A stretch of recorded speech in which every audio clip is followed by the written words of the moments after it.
L'absence de vigilance lors de la conduite d'un véhicule est désormais vérifiable. Le CECOP-ITSRE, syndicat des employés, des cadres, des ouvriers et des patrons, et l'interface pour le transport et la sécurité routière en Europe, mène actuellement un test grandeur nature sur ce phénomène qui tue des usagers du réseau routier. Les premiers résultats de l'organisation sont plutôt inquiétants. Depuis 2006, l'association de chauffeurs routiers de l'ITSRE avance un phénomène trop largement ignoré par le petit monde de la sécurité routière.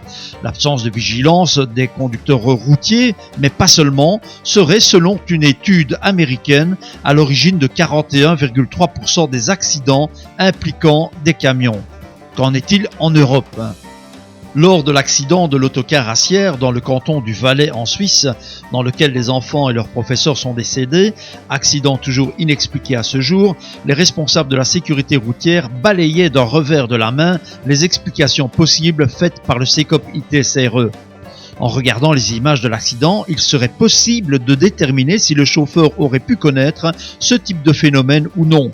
Ceci dit, avec des spécialistes qui ignorent ce qui est dénoncé par des routiers et vérifié aujourd'hui par un petit appareil capable de détecter ces absences de vigilance, si en 2006 la technologie ne nous permettait pas de démontrer ce qui était avancé par l'association de conducteurs routiers de l'ITSRE, devenu syndicat du transport par la force des choses, en 2015 cette technologie nous a rattrapés et aujourd'hui nous pouvons mesurer toute l'ampleur du phénomène.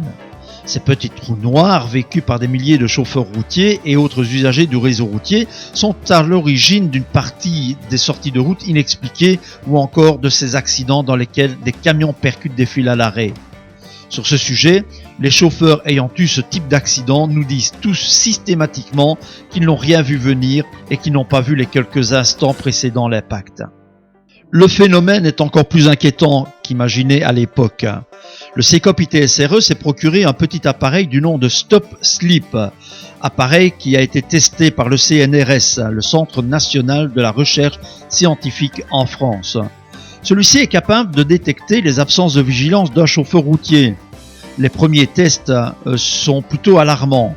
Alors que l'association pensait que ces petites déconnexions se produisaient entre 1 et 4 à 5 fois par semaine, nos premières données indiquent très clairement que ces absences de vigilance lors de la conduite d'un camion se produisent entre 12 et 22 fois par journée de travail.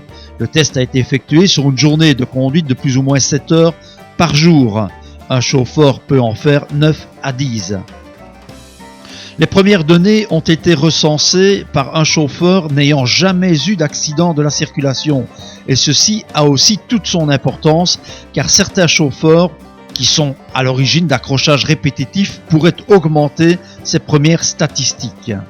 Il a été constaté par exemple que sur la E313, cette autoroute qui relie Liège à Anvers et qui est qualifiée d'autoroute monotone par les routiers, ferait déclencher l'alarme de l'appareil plus régulièrement que sur une autre autoroute.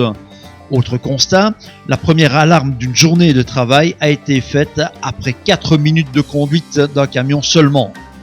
Le professeur de médecine légale à la faculté de Toulouse et ancien chef du service des troubles du sommeil à l'hôpital Rangueil, Louis Arbu, est l'auteur de plusieurs études sur l'impact accidentogène des troubles de la vigilance. Il est surtout l'un des premiers à avoir alerté la société française sur ce véritable fléau méconnu du grand public. Comme ce professeur le dit si bien dans son intervention, qui date de novembre 2000, ce phénomène guette les chauffeurs routiers sur les longs trajets. Mais avec l'arrivée de la technologie, nous pouvons dire aussi que ce phénomène toucherait tous les utilisateurs du réseau routier et ce y compris sur les parcours beaucoup plus restreints.